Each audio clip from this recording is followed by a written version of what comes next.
গাজীপুরের কালিয়াকৈরে অরাজনৈতিক আন্দোলন হিজবুত তৌহিদের উদ্যোগে ইফতার ও দোয়া মাহফিল অনুষ্ঠিত হয়েছে।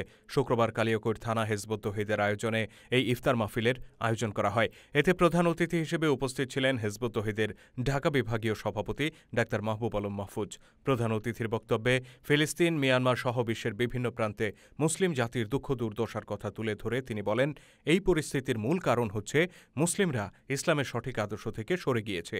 তারা নিজেদের মধ্যে বিভক্ত হয়ে পারস্পরিক সংঘর্ষে লিপ্ত হয়েছে। এই দুর্দশা থেকে উত্তরণে গোটা মুসলিম বিশ্বকে ইসলামের সঠিক শিক্ষার আলোকে ঐক্যবদ্ধ হতে হবে বলে মন্তব্য করেন তিনি। এ সময় রমজানের তাৎপর্য তুলে ধরে ডাক্তার মাহবুব আলম মাহফুজ বলেন, রোজার উদ্দেশ্য আল্লাহ ভীতি অর্জন করা, গরিবের দুঃখ দুর্দশা অনুভব করা।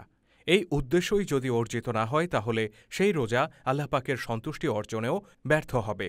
রোজার সঠিক শিক্ষা বাস্তবায়িত হলে সমাজ থেকে যাবতীয় বৈষম্য, দুর্নীতি ও অবিচারের অবসান ঘটবে বলে মন্তব্য করেন তিনি।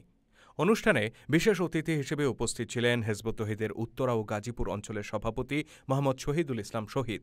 আরও উপস্থিত ছিলেন গাজীপুর পশ্চিমের সভাপতি মোহাম্মদ আলী আকবর উজ্জ্বল, কালিয়াকৈর উপজেলা সভাপতি মোহাম্মদ ইয়াকুব আলী, জিরানী শাখার সভাপতি ফারুক কাদেরী প্রমুখ।